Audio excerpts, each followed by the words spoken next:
Hi friends, మీరు చూస్తున్నారు గుడి గోపురాలు విత్ మీ కృష్ణ. ఈరోజు మనం తమిళనాడులోని కన్యాకుమారిలో ఉన్నాం. కన్యాకుమారి వచ్చేసి ఈ కన్యాకుమారి భారతదేశం యొక్క చిట్ట చివరి ప్రాంతం. ఇది ఒక టూరిస్ట్ ప్లేస్ కూడా. ఇక్కడ మనం సన్ రైజ్ గురించి వెయిట్ చేస్తున్నాము. మేము మార్నింగ్ వచ్చేసి 4:30 నుండి ఇక్కడ వెయిట్ చేస్తున్నాం.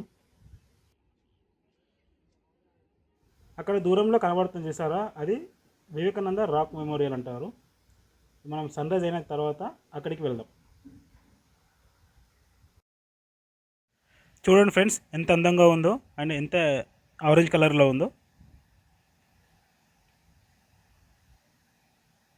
నాకు మాత్రం చాలా థ్రిల్గా అనిపించింది అలా చూసేసరికి.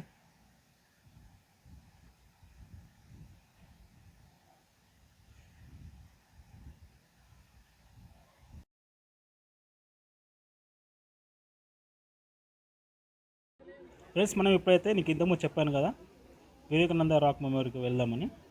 అక్కడికి వెళ్ళాలంటే బోట్లోనే వెళ్ళాలి. ఇప్పుడు మనం బోట్లో ఉన్నాము, చూస్తున్నారు కదా.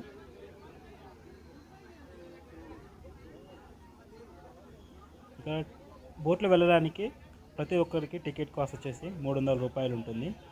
ఇది మనం ఆన్లైన్లో కూడా చూసుకోవచ్చు, కానీ చాలా పబ్లిక్ ఉంటారండి లైన్లో.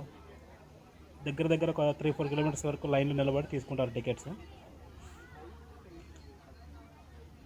ఇప్పుడు చూస్తున్నారు అక్కడ చూడండి, ఆ పెద్ద విగ్రహం తిరువల్లూరు విగ్రహం. అది దగ్గర అది 133 అడుగుల ఎత్తులో ఉంటుంది.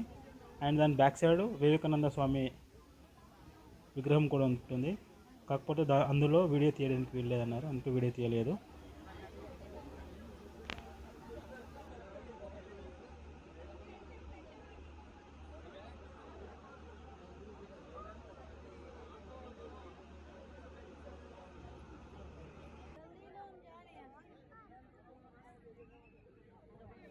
ఫ్రెండ్స్, మీకు ఇంతకు ముందుకు వీడియోలో బ్రిడ్జ్ కనబడింది కదా, ఆ బ్రిడ్జ్ వచ్చేసి గ్లాస్ బ్రిడ్జ్ అండి. అది గ్లాస్తో చేశారు. మన ఆ గ్లాస్ నుంచి పైకించి కిందకి చూస్తే చాలా ఎత్తులో ఉంటాం మనము, చూడండి. అండ్ ఇంకో విషయం ఏమిటంటే ఇక్కడ 3 సముద్రాలు కలుస్తాయండి. బంగాళాఖాతము, హిందూ మహాసముద్రము, అరేబియా మహాసముద్రము. ఇప్పుడు మీకు చూపిస్తాను చూడండి గ్లాస్లోంచి. ఇక్కడ 3 కలుస్తాయి. అండ్ ఈ ప్లేస్ని త్రివేణి సంగమం అని కూడా అంటారు, చూడండి. కానీ చాలా భయంగా ఉందండి వీడియో తీస్తుంటే ఇలా నిలబడి.